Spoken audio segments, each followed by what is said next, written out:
To complete your second or subsequent quarter returns, all you need to do is click on your pending return, edit the return, and complete the details.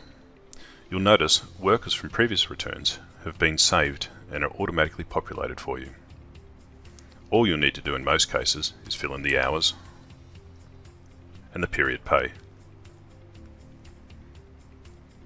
You can then save or add new workers as needed.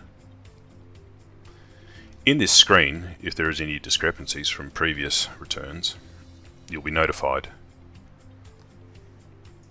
If it's a genuine reason, choose the reason or fix any mistakes you may have made.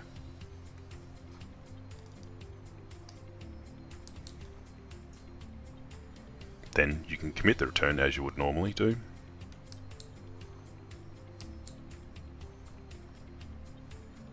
And review the invoice and pay.